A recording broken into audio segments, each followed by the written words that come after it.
And thank you for standing by. Welcome to the C3 AI third quarter fiscal year 2023 earnings conference call. At this time, all participants are in a listen-only mode. After the speaker's presentation, there will be a question-and-answer session. To ask a question during this session, you will need to press star 11 on your telephone. You will then hear an automated message advising you that your hand is raised. To withdraw your question, please press star 11 again. Please be advised today's conference is being recorded. I would now like to hand the conference over to your speaker today, Ruben Gallegos. Please go ahead. Thank you, and good afternoon, and welcome to C3.ai's earnings call for the third quarter of fiscal year 2023, which ended January 31st, 2023. My name is Ruben Gallegos, and I am the Vice President of Investor Relations. With me on the call today is Tom Siebel, Chairman and Chief Executive Officer, Ed Abo, our Chief Technology Officer, Juho Parkkinen, our Chief Financial Officer.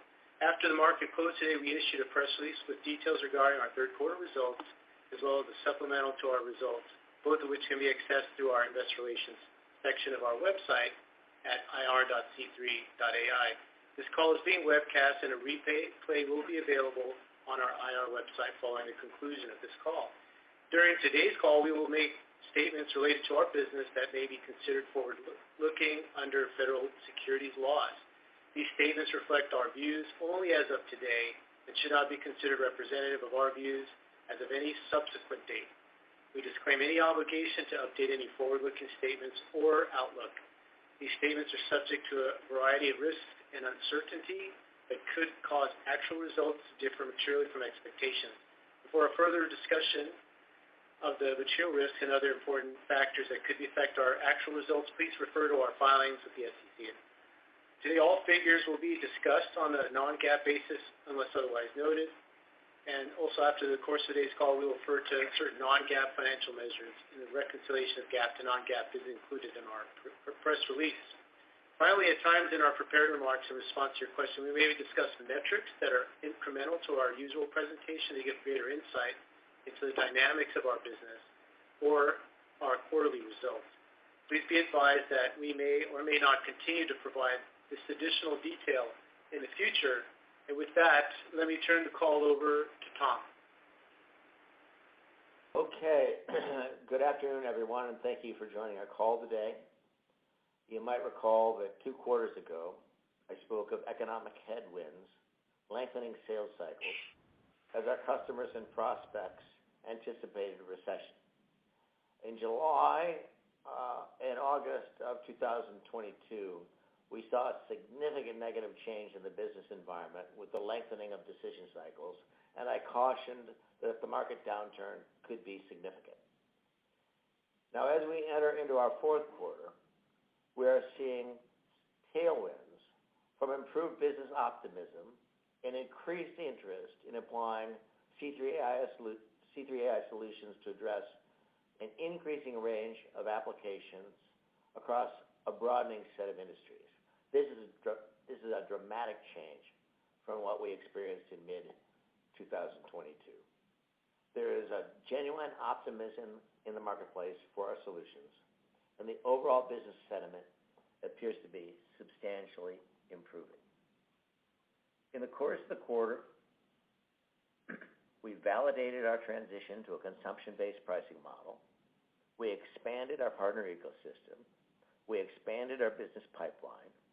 We delivered industry-leading product innovation in enterprise AI, and importantly, we remain on track to become cash positive and non-GAAP profitable by the end of fiscal year 24. Looking at third quarter results, we delivered a strong quarter. Our total revenue was $66.7 million, which exceeded our guidance. Current RPO increased to $176.3 million, and we have 236 customers. We ended the quarter with almost $790 million in cash. And as we enter Q4, we believe C3.ai is well positioned to continue to invest in growth through enterprise AI innovation and sales expansion while sustaining our path to profitability. Importantly, we have validated the consumption-based pricing model.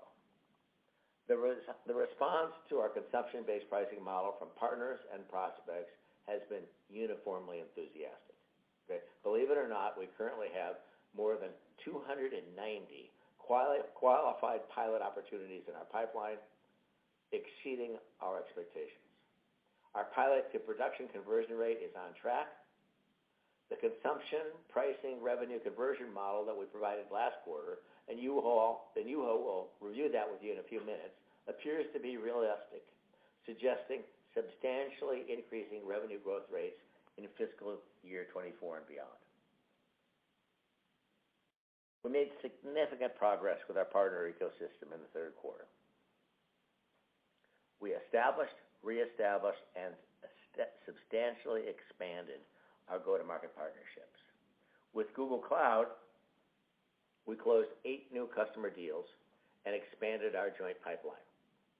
Our combined teams are currently pursuing 291 enterprise opportunities for our joint solutions, over 100 of which we are currently engaged in licensing discussions. Thomas Kurian, the CEO of Google Cloud, and I held a joint meeting with a number of clients, prospects, and partners in the U.S. federal region. We've made substantial progress to ensure that all C3.ai products perform optimally in the Google Cloud environment. Finally, we expanded our partnership agreement with Google so that our customers can purchase any C3.ai software solution on the Google Cloud Marketplace. We also renewed and expanded our go-to-market partnership with AWS in the quarter. AWS funded C3.ai to enhance its C3.ai law enforcement application to assure that it's optimized for AWS, integrating Amazon OpenSearch and AWS machine learning services to enhance the speed and quality of analysis for state and local agencies using the application on AWS. C3 and AWS are currently pursuing 75 new opportunities, of which 41 appear highly qualified, and we closed 6 agreements in the quarter. With Azure, we collaborated to close a deal with a super major U.S. energy company and a European technology company serving the mining and construction sectors. We cooperated to deliver a highly successful pilot engagement to a large U.S. defense agency that shows potential for very large expansion. In the quarter, we established a highly strategic relationship with Booz Allen focused on providing solutions to the government, defense, and intelligence sectors. And we are jointly going to market with Booz Allen to bring the C3.ai platform and our suite of pre-built C3.ai solutions to solve their requirements. Together, the companies have cross-trained our employees on our respective services, and we already closed our first engagement with the Chief Digital Artificial Intelligence Office, CDAO. With Accenture, we renewed our partnership to help customers drive product innovation, design and development, and provide strategic support and systems integration at scale. Together, the companies have trained Accenture employees on the C3.ai platform and have already collaborated to close 2 pilot deals in the consumer packaged goods and oil and gas sectors. We are actively engaged with a large oil and gas services company and have generated several new opportunities with target accounts. With EY, we are teaming to address the needs of the healthcare industry in the UK. With Peraton, a Washington, D.C. Beltway systems integrator, we entered into a partnering agreement to address the modernization of the Veterans Administration. With Baker Hughes, we substantially expanded our strategic partnership in the third quarter. The terms of this expansion resulted in an incremental C3.ai booking of $32.5 million, and the frequency of payments from Baker Hughes was accelerated over the term of the agreement. C3.ai agreed to provide additional products and services to Baker Hughes and provided Baker Hughes additional flexibility in the manner in which they sell C3.ai products and services. The expanded agreement also enables Baker Hughes to extend the term of the agreement at its option beyond its current 6-year term. We believe the partnership with Baker Hughes has substantially enhanced our credibility in oil and gas and chemicals markets, as a result of our partnership with Baker Hughes, combining both joint selling through the partnership and the sales that we have closed independently of Baker Hughes, C3.ai has closed to date 87 contracts in the oil and gas and chemical sector, including LyondellBasell, Shell, ExxonMobil, Petronas, Eni, Aramco, Qatar Gas, ADNOC, Yokogawa, Baker Hughes, Branscom, Flint Hills Resources, and others. All of these in aggregate have resulted in our closing over $650 million in bookings, and we have recognized in excess of $350 million in revenue through the third quarter of fiscal year 23. Let me talk for a minute about our ESG solutions. We've made significant progress with our ESG application, which is part of our sustainability suite, which includes C3.ai Energy Management, our most mature application that was first introduced to market in the first quarter of 2010. This product is used to measure, manage, and mitigate the energy and greenhouse gas footprint at over 6 million residences and businesses today. In September of 2022, we announced the availability of C3.ai ESG, developed as a significant enhancement to the C3.ai Energy Management Suite.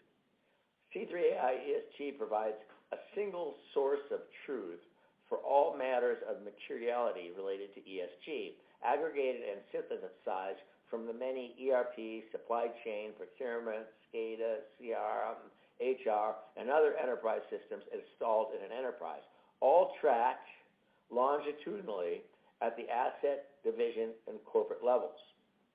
Okay. This enables organizations to publish their ESG compliance reports consistent with a multiplicity of conflicting ESG reporting standards, including SASB, GRI, TCFD, and CDP. Most importantly, C3.ai ESG provides rich predictive analytics using AI to allow managers to track their gaps to plan for ESG materiality in out years, be it CO2, H2O, methane, workplace injuries, whatever. And it recommends mitigation measures to close the gaps so the company can be assured of meeting its ESG objectives in 2030, 2040, 2050, etc. According to Verdantics, ESG represents a $16 billion addressable market in 2027, and our product is being enthusiastically received. Our initial ESG customers are EY, Shell, and Baker Hughes. Now, I'd like to talk a little bit about our intellectual property portfolio. C3.ai continues to make significant investments in technology innovation. We have been awarded 26 patents to date and have an additional 96 patents pending. One of our most important inventions is the model-driven architecture for enterprise AI applications, the core architecture of the C3.ai platform. We have been issued several patents for this architecture, including systems, methods, and devices for an enterprise AI application development platform. This platform provides all the software services necessary and sufficient for the rapid development, deployment, and operation of enterprise AI applications. Importantly, it also serves as an orchestration system, allowing us to immediately embed and exploit the utility of ongoing innovations in the open source and proprietary world. Examples include new techniques in machine learning, virtualization, encryption, commercial products like Databricks, Snowflake, Vertex AI, Amazon SageMaker, Azure ML, TensorFlow, Jupyter, Python, etc., all of which are immediately compatible and interoperable with the C3.ai platform, and all of which are commonly used by many of our customers. The recent explosion of innovation and availability of large language models and generative pre-trained transformers are also immediately compatible with the C3.ai platform, enabling us to increase the utility of our platform and our applications. We believe the importance of the ongoing developments in generative AI is difficult to overestimate. Now, there's been a lot of recent news about C3 generative AI. Let me address that for a moment. By combining the utility of the C3.ai platform, predictive analytics, enterprise search, natural language processing, generative pre-trained transformers, and reinforcement learning, we have developed a new and novel technique to fundamentally improve the human-computer interface for enterprise applications. This is kind of a non-obvious use of generative AI. This is not about chat, okay? This is about enterprise search. And we believe that this invention represents a breakthrough development that will dramatically facilitate the ease of use and explainability of enterprise AI applications. In addition to providing users immediate, highly controlled access to potentially the entire body of data and information systems within an enterprise, be it Dow Chemical, the United States Air Force, Shell, whatever it may be. In the news release that they put out, we have a link to that application so you can actually see what it is, how it works, and how it's put together. And if you're interested, I encourage you to take a look at it. It is really neat. Okay, we expect the C3.ai generative search capability to be incorporated into the C3.ai platform and applications and generally available to our customer base this spring. It is currently being deployed as a core capability in the C3.ai platform, and we are doing early deployments at Koch Industries and Baker Hughes. To protect this intellectual property, we have several patents pending in multiple jurisdictions around the world. And I encourage you to go find the link on our website and take a look at it, because it is really something. Okay, let's talk about guidance. Turning to guidance for the fourth quarter and fiscal year 2023. First, I will remind everybody on the call that this is the 8th consecutive quarter as a public company in which the third quarter is the 8th consecutive quarter in which we have exceeded our revenue guidance, okay? We expect revenue for Q4, okay, to be between, Q4 2023 to between $70 and $72 million. And for the full year, fiscal year 23, we expect revenue to range between $264 and $266 million. Bottom line, Q3 was solid. Okay, we have validated the consumption-based pricing model. Okay, the addressable market is huge, business is strong, customers are happy, our workforce is highly productive, and the future is bright. And now I will turn this over to my colleague, Juho Parkkinen, for additional details regarding our financial results. Juho. Thank you, Tom. I will now provide a recap of our financial results, add some color to the drivers of our financials, discuss our expected path to non-GAAP operating profitability by the end of fiscal 24, and I will conclude with some additional color related to the consumption-based revenue model we introduced 2 quarters ago. All figures will be discussed on a non-GAAP basis unless otherwise noted. As Tom mentioned, we ended the quarter with a revenue of $66.7 million, of which subscription revenue was 85.6%. Gross profit was $51 million, and gross margin was 76%. As I mentioned during the last quarter's update, we have a short-term pressure on our gross margins due to a higher mix of pilots, which carry a higher cost of revenue during the pilot phase of our customer lifecycle. Operating loss of a negative $15 million improved year over year and was significantly above our guidance due to improved vendor expense management and timing of hiring. Operating loss margin was flat at negative 23% as compared to the same period in the prior year. However, on a sequential basis, our operating loss margin improved. Our customer count increased 8% to 236, and we closed 27 deals during the quarter, 17 of which were pilot deals under the consumption model. Now turning to RPO and bookings. We reported GAAP RPO of $403 million, which is down 14% from last year. This was expected as we transition to consumption-based deals. Current GAAP RPO of $176.3 million is up 3% from last year and 7% on a sequential basis. We continue to see positive trends in pilot bookings diversity as we have increased to 9 industry segments in Q3 compared to 6 in Q2. Regarding our cash flow, free cash flow improved to an outflow of $71.7 million compared to $77 million in the prior quarter.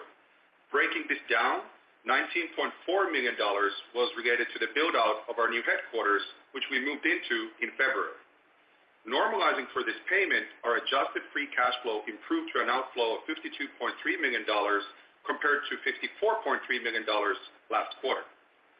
We continue to expand our headquarters and will have additional cash outflow in the following quarters as we take over additional space. During the quarter, we expanded the Baker Hughes partnership. As Tom mentioned, the changes are designed to provide increased flexibility to Baker Hughes to provide C3.ai solutions to the market. This resulted in the elimination of the variable consideration, which increased the transaction price by $32.5 million. Regarding outlook, as Tom highlighted, we are able to narrow our range as we have more visibility as we enter Q4. As such, we're guiding Q4 to $70 to $72 million, and for the year, we're tightening the guide from $264 million to $266 million. For Q4 23, we expect our non-GAAP loss from operations in the range of $24 to $28 million. That is a negative. And for the full year, we expect a non-GAAP loss from operations of negative $69 to negative $73 million. In accordance with our plan, we do expect gross margin percentage to be negatively impacted by the number of pilots active in the fourth quarter. Please recall that during the two-quarter pilot period, customer will have unlimited runtime and premium support resources sufficiently to be successful with their pilot engagement and gain value from the C3.ai software. During this pilot period, our subscription cost of revenue will be elevated until the conversion to consumption-based pricing occurs. Over time, we expect gross margin percentage to revert to historical ranges as higher percentage of customers on a pilot move to consumption-driven revenue. Our operating margin guidance reflects the fact that we have C3 Transform, the world's premier enterprise AI conference, and our major customer event happening next week, and we will have related marketing expenses for this quarter's costs. In addition, as we have discussed previously, we're increasing our sales headcount to meet the demand we are seeing for our consumption-based pricing sales and expect to see increased expense in the fourth quarter as a result. It is important to note that we expect that our cash balance will continue to decline into next fiscal year as we complete the build-out of our headquarters. We expect our cash and investments to be at its lowest at around $700 million during fiscal 24. Broadly speaking, as a result of the introduction to consumption-based pricing, we expect RPO to trend down over the coming quarters with some exceptions relating to renewals and existing customer expansions. Also, before I end, I'd like to take the opportunity to shed some light into the details in our financial plan and the progress we're making with our consumption-based pricing. As Tom mentioned in his comments, we are on track with our plan to achieve non-GAAP profitability by the end of fiscal year 24. On a quarterly basis, we assess the business landscape and adjust our operating plan based on what we're experiencing in the market. During Q1, as Tom mentioned in his remarks back then, we experienced headwinds, and Tom cautioned that the market downturn could be significant. We and the management team adjusted our operating plan and built out a careful track to become operating profitable by the end of FY24. We are on that plan. In order to make sure that we monitor that plan, we have prepared detailed departmental budgets, we track variances, we hold managers responsible, and if there are variances, we correct them immediately. In our investor supplement, we have shared our current projected path to operating profit on a relative expense basis. Obviously, as I mentioned, we review our plan each quarter, but I wanted to share the detailed path with you guys at this time. As it relates to the model assumptions that we provided 2 quarters ago for our consumption-based pricing business, our preliminary analysis of the actual results suggests that we are at or better than that model. Therefore, to summarize, quarter results were above expectations and guidance. Clear and well-understood plan for our path to profitability is in action, and our consumption-based model assumptions are on track. With these remarks, I would like to open this call up for questions. Operator? Thank you. As a reminder, if you would like to ask a question at this time, please press star 11 on your telephone and wait for your name to be announced. To withdraw your question, please press star 11 again. Please stand by while we compile our Q&A roster.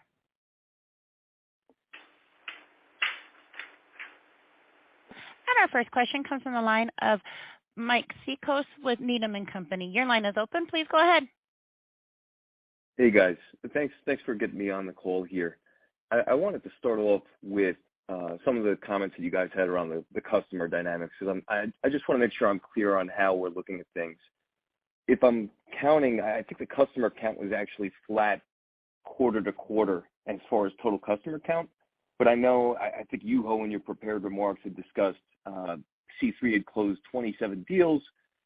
17 of those were pilots under the consumption model. Can you just help us think through, like, how are you guys categorizing who goes into that category? When do they become what you term a customer? Of course, yes. Thanks, Mike, for the question. So if you take a look at our quarterly filings, we've provided kind of a detailed definition of what a customer is, but I'll provide it here as well. So within a customer entity, which you can think about the ultimate parent of let's say, Coke Industries, there could be several subsidiaries, groups, departments, various budget owners, or various groups that use either incrementally our tool or use it in different use cases. All of those individual groups we would characterize as a customer. I guess what I'm getting at is if you closed 27 deals and 17 were pilots, right? If I think about those 27 deals that you guys closed, the assumption is then that they were all with existing customers. Is that fair? Or I guess there's movement under the hood in that customer count that you're providing. Again, I'm just looking at the customer count being flat quarter to quarter. Yes, totally understand. So let me clarify. So we're still, broadly speaking, in our transition phase to the pure pilot model. And if you recall in some of our prior conversations, some of the old trial arrangements, which are a customer in the period when they're trials, well, upon the ending of the trial period, we engage in negotiations to turn them into production customers. During that phase, that customer is not considered a customer. It effectively falls off the calculation. And then when they would enter into a production deal, they come back into the calculation. So those dynamics are still at play because obviously we still had a tail of the former trial model during the quarter. Now, the 17 new pilot arrangements, those also are a mixture of new customers, and then we could have an existing customer who wants to do a trial project with us. So that could be part of the bridge as well. Got it. And one other thing, if I could, but I know you guys obviously cited the better profitability here versus expectations, and one of the, I guess there were two primary big drivers. The first is we had a large sequential uptick in the pro services revenue and that pro services gross margin. Help us think about what drove that strong return in pro services as well as the gross margin there coming in. It was in the 90% plus range, which I think was much higher than what you guys have typically done. Was there any one-time item that benefited that gross margin? So we have a highly skilled professional services organization, and we do various projects where we are able to command a high margin. Our standard kind of historical implementation services would be at a lower margin, but then we also do certain consulting-based or more ad hoc projects that carry a very high gross margin. Okay. And then the other thing that benefited the margins obviously was the much lower than expected sales and marketing expense. What was it that drove that benefit? And I guess the follow-up question on sales and marketing is, I know that you guys had previously outlined your assumptions for sales and marketing headcount to grow 40 to 60% year to year. Are we tracking to that? Where did the sales and marketing headcount shake out for the quarter? Okay, thanks, Mike. That's another great question on that. So if you take a look at the investor supplement, we broke it out again for your benefit between sales and marketing, so you can kind of see the relative proportions there and how we plan on how our current plan is to track into operating profit. To answer kind of quickly to your question, from a marketing perspective, as discussed in prior calls, we believe we have a very high brand value, and we no longer have to spend the historical amounts to gain or increase that value. And secondly, on the sales side, we have very aggressive hiring targets, but we are slightly behind those targets because we look for the best type of candidate to sell our products and services. Got it. I'll take a look at that supplement and turn it over to my colleague. Thank you. Thank you. And one moment for our next question. Our next question comes from the line of Gil Luria with D.A. Davidson. Your line is open. Please go ahead. Yes, thank you. Looks like the generative AI conversation you were ahead of. Can you help us a little bit with the context for that? When did you start the work on that? When did the pilot start? You talked about a couple of implementations. Maybe a preview of what you're going to talk next week about at your conference. Seems like there's a little confusion out there about what came first, the interest in generative AI or your work on it. So would you mind walking us through that timeline? Let me try that. This is Tom. So we've been working with generative AI models since 2020. What precipitated this particular spurt of creativity was a request from DoD, which is one of our larger customers. And I got a text about 4 or 5 months ago that said, Tom, we need you to be the Google for DoD. And I started, I didn't quite understand what that meant. And, then I talked to some of our colleagues, and like General Hyten, who used to be the vice chair of the Joint Chiefs, and General Cardone, who is the chair of our federal, but he used to run the Cyber Command, and he is the chairman of C3 Federal. And they said, well, Tom, this is the way it works.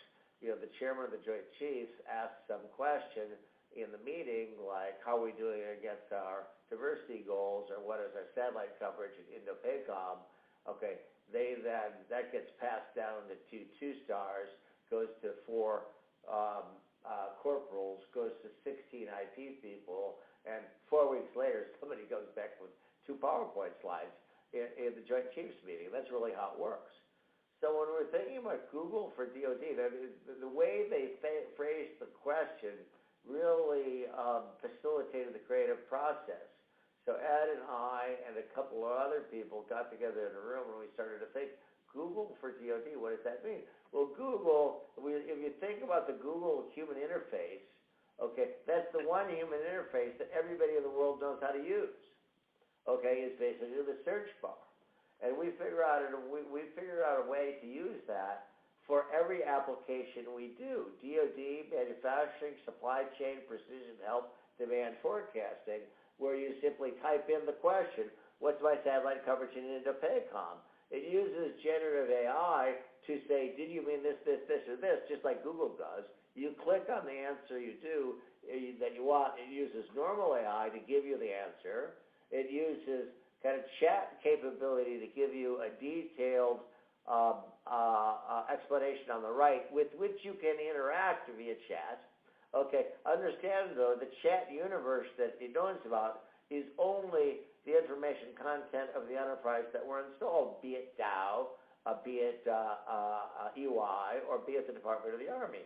And then below you get a long list of other areas that you might want to click on that are related to the question, whatever the question was, satellite coverage in Indo-PACOM. And these might be Palantir files, click files, Excel files, documents, what have you.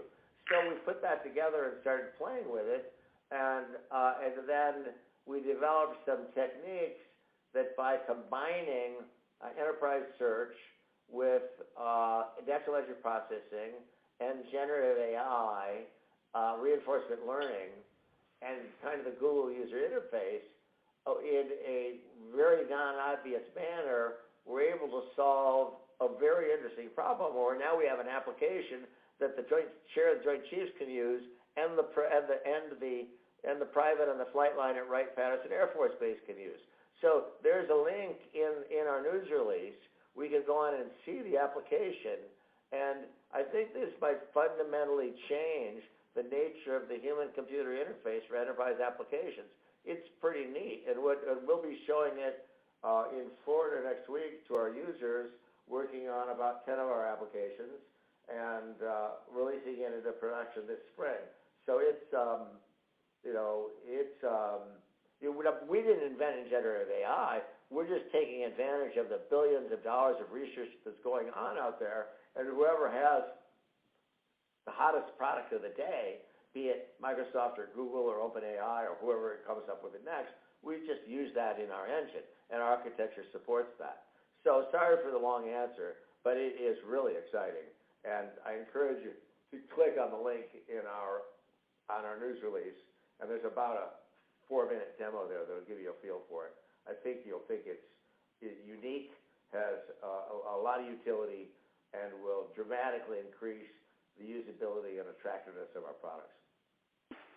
So my follow-up is, it sounds like you're talking about two things. One, about how generative AI makes your current product suite better, and another, how you can apply it at an enterprise level beyond your product set to other data sets within the enterprise. Which one is the bigger commercial opportunity? That's a really good question. And, you really asked a good question.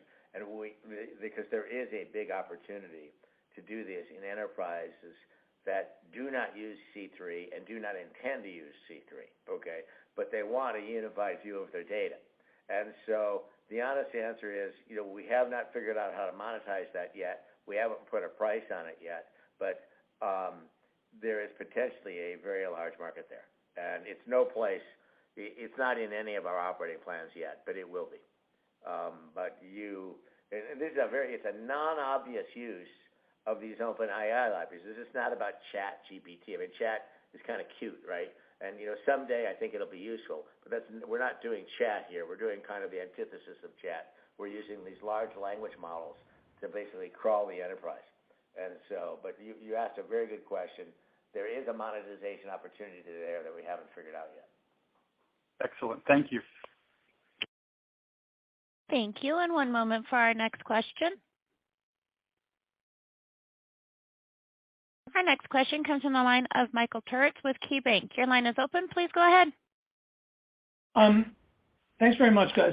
Hey, Tom, just to continue on the product front, and then I had a question or two for you, but on the product front and generative AI, I think it makes a lot of sense, the combination and the story with DoD. I guess my question is, it's basically enterprise search that you're talking about, which is the name of the product. But that's not, unless I'm wrong, was that a product you had before? Because, that's obviously a market unto itself, and, there's a lot of existing players in that market. So what's the history of having developed that? What would be an example of an enterprise search product in the market? Even like what Elastic does for a lot of people, right? So, and then how are you, what's the sort of the innovation that allows you to interact that with other people's generative AI models? The innovation is the way that we have combined those core technologies in a new and novel approach for a non-obvious application. Okay, so something that would define what's patentable. Okay, so we're taking the enterprise search UI, NLP, generative AI, reinforcement learning, and predictive analytics, and combining those in a non-obvious way to solve a problem of high utility. Ed, why don't you pick it up from there? Yeah. So as Tom said, basically we're using more modern techniques than say Elastic to do the interpretation of the questions using large language models, and then the retrieval of information from across the enterprise information systems, documents, BI dashboards, etc. And so this is as Tom said, a novel approach to being able to search the entire corpus of an enterprise, and leverages generative AI, leverages these large language models, and all of the capability that we've developed over the past decade to be able to integrate and unify data across systems, sensor networks, images, text, etc. So this is different, and it's new, and it's much more effective than traditional approaches for indexing. Got it. Makes sense. And then just on Baker Hughes. So I think that we had in our model, don't know if it was right or not, but I think we were anticipating about another $270 million in the contract. Maybe that, I don't know if you wanted to update that, but so do I just add $35 million to that, and does it change the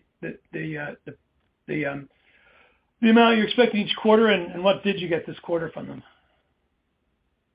Okay, good question.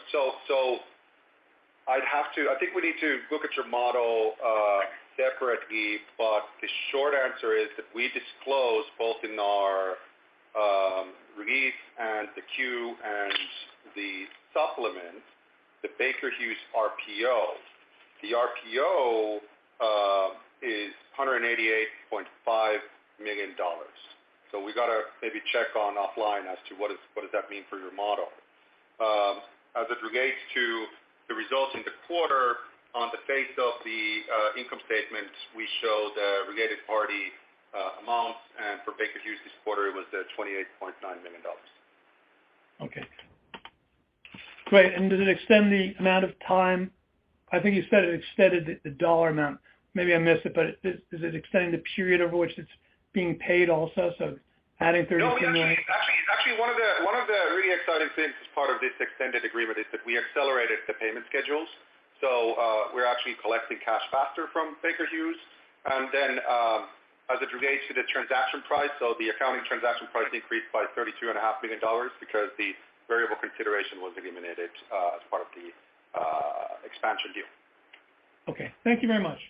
And I think I might be the source of a little bit confusion there, Michael. Another term of it is they have a unilateral option to extend the agreement. Okay, should they choose to do so. That doesn't mean extend the period of the payment terms. That means add more years to the agreement for pre-existing, predetermined amounts of cash. Okay. Thanks, Tom. Thanks, Juho. Thanks, Ed. Thank you. And one moment for our next question. And our next question comes from the line of Sanjit Singh with Morgan Stanley. Your line is open. Please go ahead. Thank you for taking the question. So if I take the comments from Tom in his script, and Tom's like notable that you are, speaking to a better demand environment, and I think the rest of software is still pretty gloomy. And then I sort of take Juho's comments around the consumption actual versus predicted, sort of coming in line with what you thought. I'm trying to put these pieces together. Revenue is declining year over year right now, obviously because the business model is going through some transition. And so I guess the big question is, where does revenue growth go to? I know you guys still have another quarter to go before your Q4, but the street's sort of expecting 20% revenue growth. Is that something that seems achievable from your line of sight and your more optimistic view? Is it something that's better than that? Below that? I'm just trying to understand where the business is. I'll let you all handle this, Sanjit, but just for the record, if I'm not mistaken, our revenue for fiscal year 23 will be greater than fiscal year 22, not less. Okay, so year over year, our revenue will increase, not decrease. So I just want there to be any misunderstanding amongst others who are listening. Juho, why don't you take the rest of it? Yeah, of course, yeah. So thanks, Sanjit. Let me try to recap your question slightly. So first of all, as Tom mentioned, the annual guide would be a year-over-year increase on a total annual results. And then on the quarterly basis, yes, we're seeing very promising signs that our model assumptions are good. We're seeing actual results that are at the model or even better. And previously, we have provided some really early onset outlook that 24 would be around 30% growth. I know that the street expects around 20% growth. I'd say that it's achievable at least to what the street is saying, and we certainly are interested. We certainly are targeting a higher growth, assuming our model actuates as we plan it to actuate. No, that's super helpful. I really appreciate the thoughts. And I guess, Tom, as a follow-up on just your more optimistic view versus let's say a year ago, where's that coming from? Like, I mean, is there a way you can sort of talk to it from like a vertical perspective? A lot of the companies that are struggling right now are selling to other tech companies, which kind of explains a lot of their weakness. But what are you seeing in your customer base? Well, that's a really good question. I guess you can't show the slide, but if you show the industry diversity, I mean, number one, oil and gas is obviously a very healthy segment for us, but it's one of the healthiest segments in the overall economy, right? So we happen to be in the right place at the right time there with the right partner. So that's working out pretty well for us. But if you look at please talk to the industry diversification that we saw in the pilot projects, because it's really it's kind of all segments of the economy. I mean, all I can say, Sanjit, is like when we go to places like Davos, or I go to the UK, or I go to Washington, D.C., or I go to New York, last summer, I mean, it was the end of the world in July and August. Everybody was hunkered down in the basement, figuring out how seriously they were going to slash expenses to survive the recession.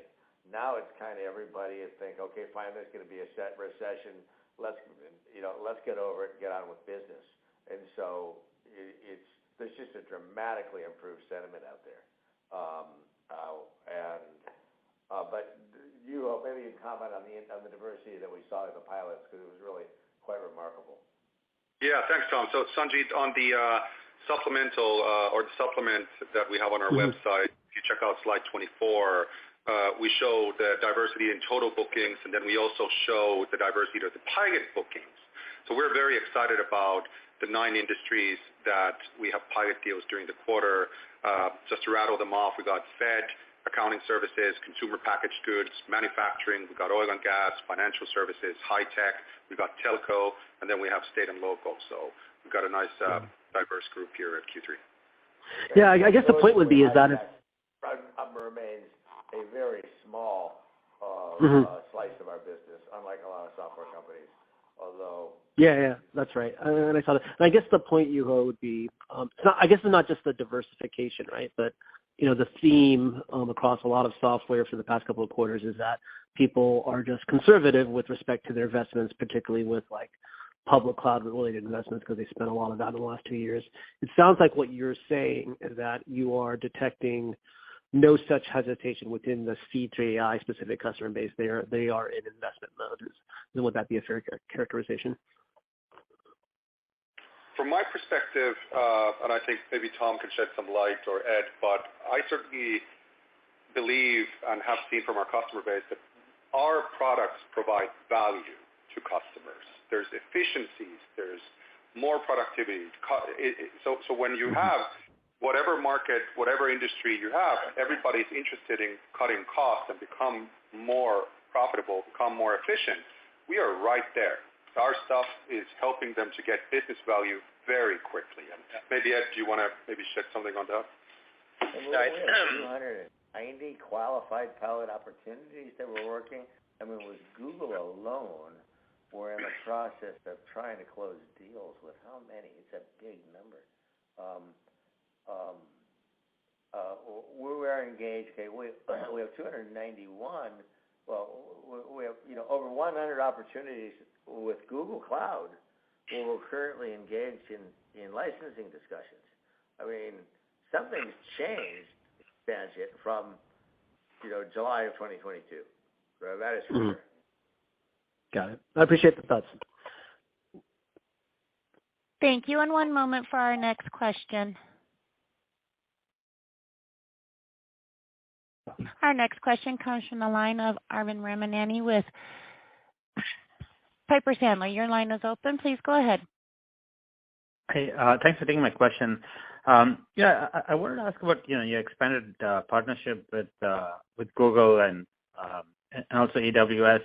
When you look at these partnerships, how are you sort of measuring kind of the commercial success or the ROI of these relationships, right? Because like you certainly have like a lot of good relationships and kind of partnerships you've established and have continued to expand. But sort of looking forward and saying like, these are the partnerships that are resulting in the greatest commercial success, and this is where we need to continue investing in. What's your approach in figuring out that ROI and investment? In the short term, we're measuring it on pilots closed. Okay, in the medium term, we're measuring it on consumption. Okay, the reason that AWS and Google and others are partnering with us, and the hyperscalers are partnering with us, is because we accelerate consumption. In other words, the customer doesn't have to spend 2 years building the AML application, or at which time they're not consuming a lot of CPU cycles, or building the supply network risk application, or whatever it might be. They can install it, so consumption happens fast. That's what these guys are interested in. Okay, they're interested in CPU cycles and storage hours. Okay, so short term we're measured in pilots, medium and long term we're measured in vCPU hours. Terrific. And then, just on the kind of macro kind of commentary, you were certainly kind of early, kind of talking about some of the headwinds, and again, you're talking about those headwinds turning into tailwinds. Do you have are you seeing enough of signs to kind of confidently say that things are turning around, or is it still we at a point where things could go in either direction? Well, you're an expert at this, and we're not, Sajid. But we were one of the earliest, I think, to call that it was really ugly out there, and then everybody else piled on. Then everybody else started doing layoffs, 5, 10, 20% at a time, and those aren't over yet. All I can say is what we're seeing now is dramatically different. And I was, I didn't say that to pump our stock price. I was just telling you guys what was really going on in the market, okay? And I'm telling you what's really going on in the market now. I don't know whether this is ephemeral or whether this is going to be sustained.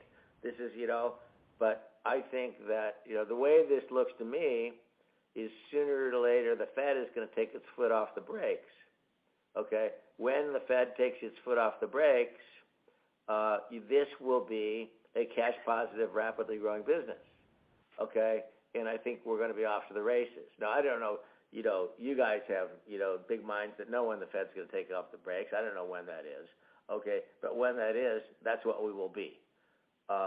Whether this thing could take a dip or not, that's beyond my pay grade, buddy. I just know that right now, something has changed. Super helpful, Tom. Thank you.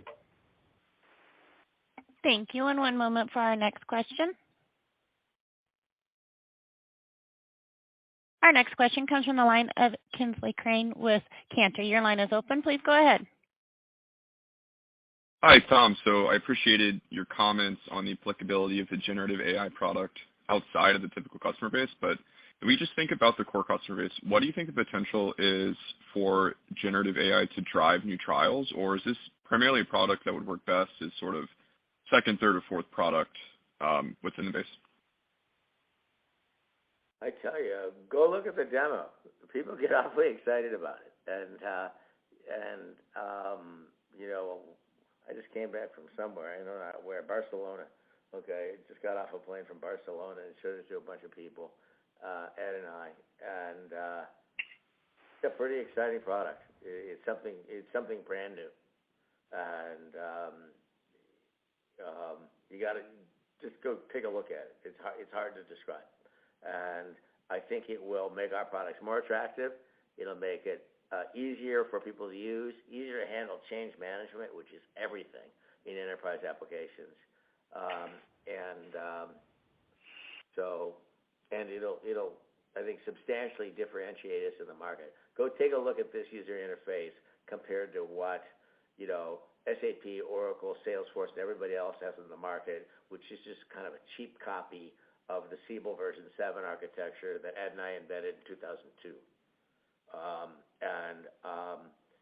This is something very different, and the excitement appears to be palpable. Thanks. Yeah, we've seen the demo. We're definitely really impressed by it. And so one for Juho. Wherever growth ends up next year in fiscal 24, just want to think a little bit more about the balance of existing customer expansion and then the net new customer deals. Like, how much of the ramp and trial conversions are we factoring into growth next year? Okay, great question. So I would suggest that you take a look at the assumptions that we provided and you model out based on the actuals that we have provided, and that should kind of give you a good idea as to where we should be as it relates to the consumption-based business. And happy to chat with you if you have any additional questions on it. Okay, thanks. We'll follow up.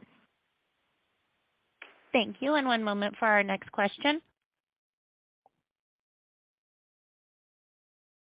And our next question comes from the line of Pat Walravens with JMP Securities. Your line is open. Please go ahead. Oh, great. Thank you. Tom, one for you first. So can you just give us an overview of how the business with the DoD is going?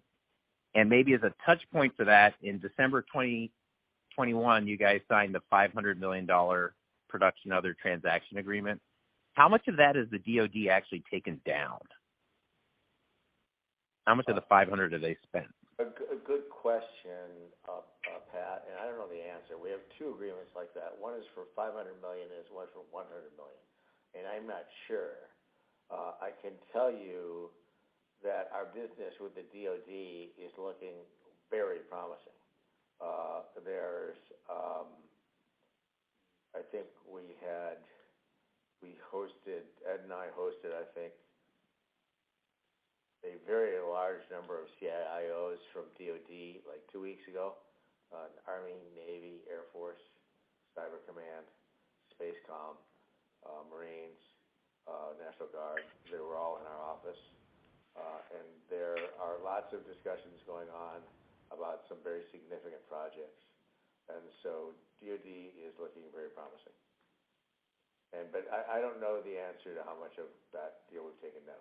And we do have a proposal in front of one of the agencies that will consume a lot of it, and we'll see what happens. Well, hopefully that gets done. All right, and then Juho, I just want to, this is very simple math here, but so if I look at your slide 20, I mean, if I take your average TCV and I multiply it by the number of deals that you have for each quarter on the chart, I get your total bookings, right? Yeah, I think, Pat, that sounds about the right math, yeah. Right? That seems reasonable. So you had 27 deals in Q3 at $1.9 million, so that's $51 million in bookings. And you had 20 deals in basically a year ago, right, at $5.6 million each, $112 million bookings. So, bookings been cut by more than half.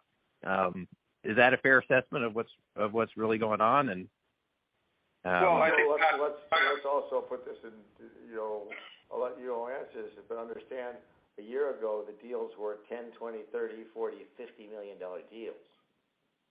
This quarter, as a result to consumption-based pricing, they're $500,000 trials. So this gets into, as Juho explained, so Juho, take it from there, okay? But so we're closing a completely different kind of deal. And in the quarters going forward, you'll see we're closing a lot more of them. But we're not closing. Our old model used to be 10, 20, 50, 20, 30, 40, $50 million. We don't do those anymore. We're doing $500,000 deals. Juho. Yeah, thanks, Tom. Pat, I think Tom summarized it perfectly. This is totally expected, and this is a direct result of the consumption-based pricing shift 2 quarters ago. All right. So, I mean, it's great transparency, right? Most companies don't give us their total bookings. And so as long as you guys keep getting these slides, we're going to be able to keep doing the math. When do you think we start seeing that go up? So if you now, since you have that chart open, I'm glad to hear it, go to slide 18. And on slide 18, what you see is the same chart that we provided the last 2 quarters that shows the kind of the expected consumption revenue model ramp up versus the subscription ramp up.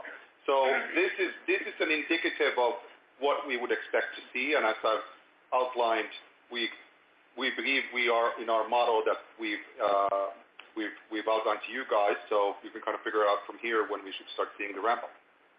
Okay. Yeah. 7 quarters through. And where are we now? So we would have started 2 quarters ago. So based on this, we are at what's the first quarter, second. We're on quarter 3. Okay, so we got a little ways to go. All right, great. Thank you. Thank you. Thank you. And one moment for our next question. Our next question comes from the line of Arsenije Matovic with Wolfe Research. Your line is open. Please go ahead.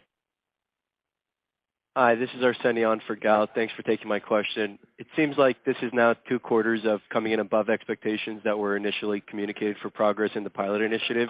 Should we think about these pilots coming in faster than your initial communication suggested, given the more positive macro outlook you're seeing relative to the first quarter? And then I had one brief follow-up.